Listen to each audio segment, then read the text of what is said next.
Assalamualaikum and good morning all my dear student. See on page number 43 in your English textbook, question number 7, phrases and clauses. It is grammar. Now first we see what is phrase and what is clause. First we have to read all these sentences. See, first study the underlined groups of words. See here 1, 2, 3, 4, 5. 5 sentences है और इनको A और B में divide किया है. See, first A, he wore a shirt made of cotton. B, he wore a shirt which was made of cotton. Then see, second one. A, are you sure of your innocence? B, are you sure that you are innocent? Third, A, this is the exact reason for his failure. B, this is actually why he has failed. Fourth, A, pay careful attention to my words. B, pay careful attention to what I say. Fifth, A, after finishing his work, he went home.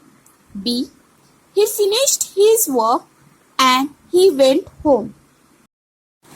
Now see here, you will notice that all underlined groups of words in sentence marked A merely refer to a concept or expression.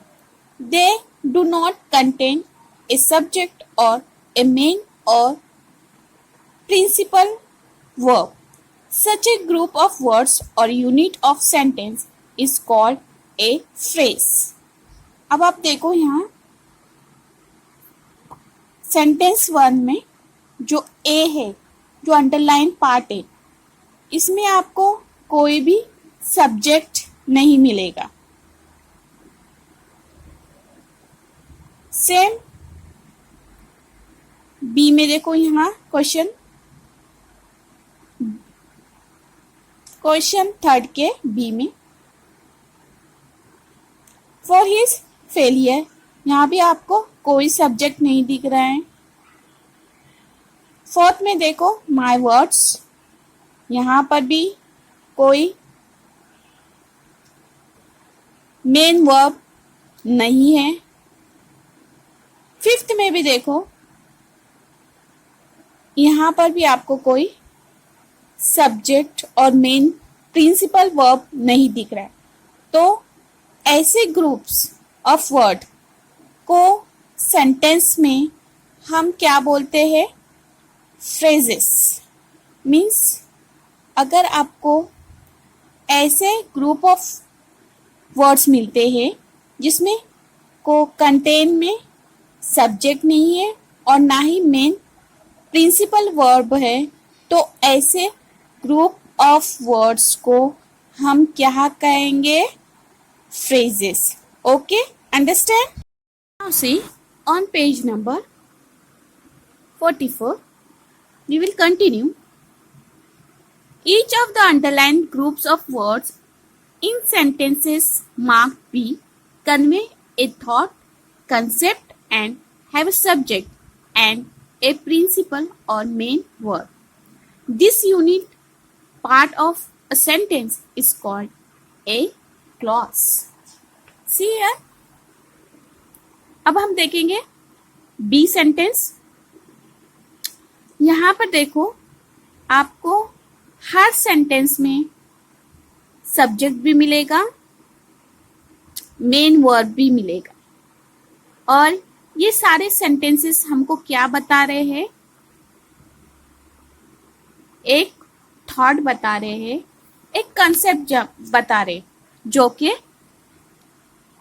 हमको convey करता है कि sentence जो verb है उसमें है और subject भी है।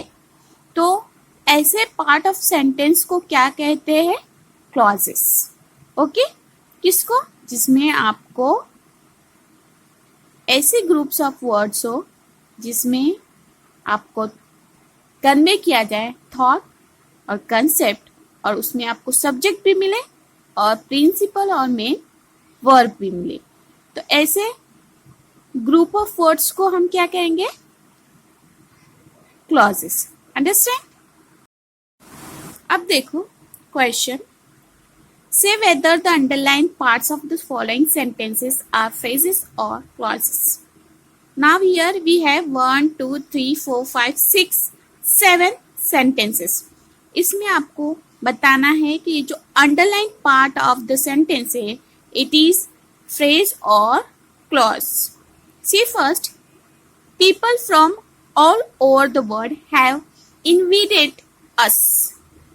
देखो underline part of the word क्या है? वर्ड्स क्या है?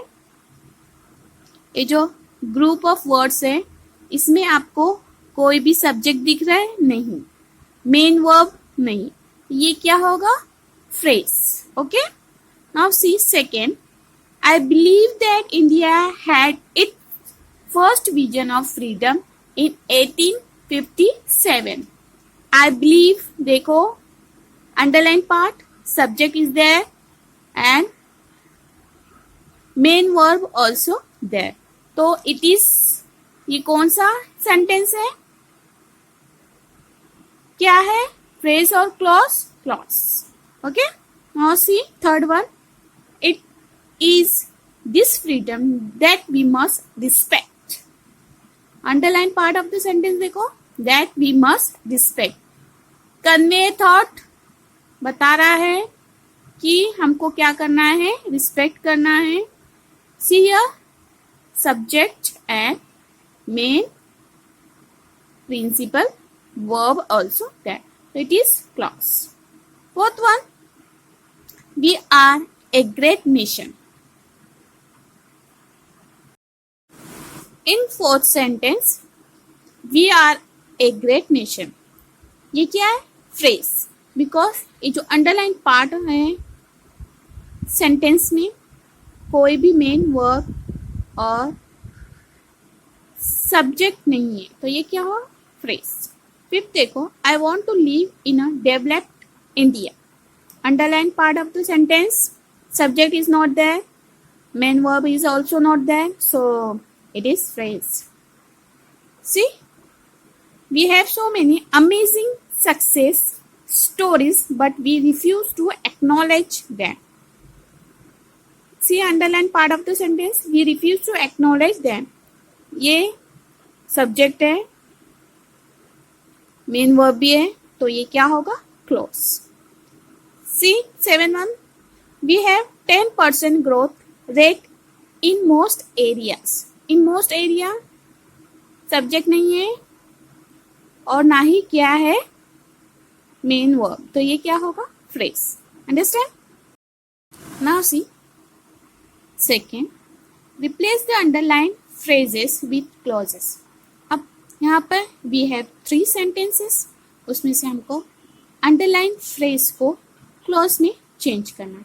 See first one, do you know his place of birth? Question mark.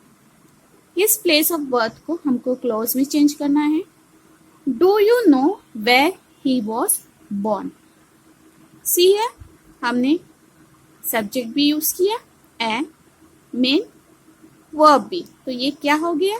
Full sentence of clause.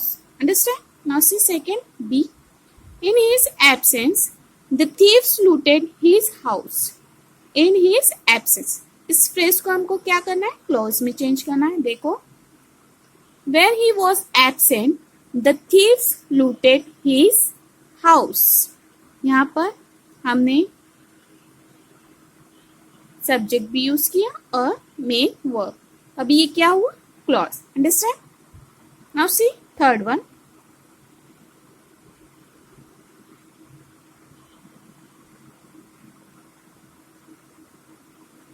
M citizen of India, am citizen of India, if क्या है phrase, इसको हमको क्या करना है, क्लॉज बनाए। तो यहाँ पे हु बिलोंग्स टू इंडिया, यहाँ पे हमने क्या लगाया, मेन वर्ब ने लगाया, ये है सब्जेक्ट। तो अभी हमारा फुल सेंटेंस क्या बन गया, clause. So student, I hope you understand phrases and clauses. Thank you. Have a nice day.